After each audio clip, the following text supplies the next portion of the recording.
చాకలి ఐలమ్మ తెలంగాణ సాయుధ రైతాంగ పోరాటంలో ఒక ప్రముఖ వీరనారిగా చరిత్రలో నిలిచిన సామాన్య మహిళ. వరంగల్ జిల్లా రాయపర్తి మండలంలోని కిష్టాపురం గ్రామంలో ఓరుగంటి మల్లమ్మ సాయిల దంపతులకు 4వ సంతానంగా జన్మించిన ఐలమ్మ రజక చాకలి కులానికి చెందినవారు. ఆర్థికంగా వెనుకబడిన కుటుంబంలో పుట్టిన ఆమె చిన్న వయసులోనే 11 సంవత్సరాల వయసులో చిట్యాల నరసయ్యతో వివాహం చేసుకున్నారు. ఈ దంపతులకు 4 కుమారులు మరియు 1 కుమార్తె జన్మించారు.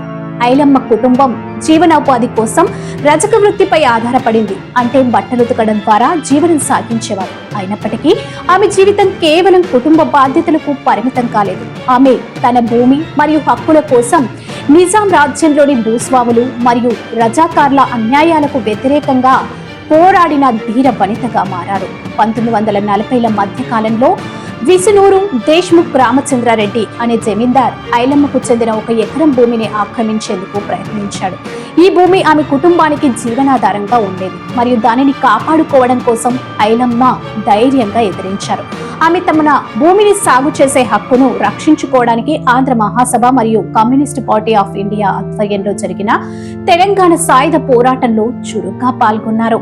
ఆమె ఇల్లు ఈ ఉద్యమానికి ఒక కేంద్రంగా మారింది. అక్కడ కమ్యూనిస్టు నాయకులు మరియు రైతాంగ నాయకులు సమావేశాలు నిర్వహించేవారు. ఐలమ్మ తన గ్రామంలో ఎర్ర జెండాను ఎగరేసి భూస్వామ్య వ్యవస్థ, వెట్టి చాకిరీ మరియు రజాకార్ల అరాచకాలకు వ్యతిరేకంగా గలమెత్తారు. ఈ పోరాటంలో ఆమె కుమారుడు కూడా జమీందారీ దొరల దాడిలో గాయపడ్డారు. కానీ ఐలమ్మ తన సంకల్పాన్ని కోల్పోలేదు. ఐలమ్మ పోరాటం కేవలం తన భూమిని కాపాడుకోవడానికి మాత్రమే పరిమితం కాలేదు. ఆమె కుల వివక్ష, లింగ వివక్ష మరియు ఆర్థిక అసమానతలకు వ్యతిరేకంగా కూడా నిలబడింది. ఆమె ఒక దళిత మహిళగా భూస్వామ్య వ్యవస్థలో అణిచివేతను ఎదిరించడం ద్వారా తెలంగాణలోని అనేక మంది రైతులకు మరియు మహిళలకు స్ఫూర్తిగా నిలిచింది. ఆమె ధైర్యం మరియు నిర్ణయాత్మకత తెలంగాణ రైతాంగ పోరాటాన్ని మరింత బలోపేతం చేసింది. ఈ ఉద్యమంలో ఆమె పాత్ర భూమి సంస్కరణలు మరియు వెట్టి చాకిరీ వ్యవస్థ రద్దుకు దారితీసిన పోరుబాటలో కీలకమైంది.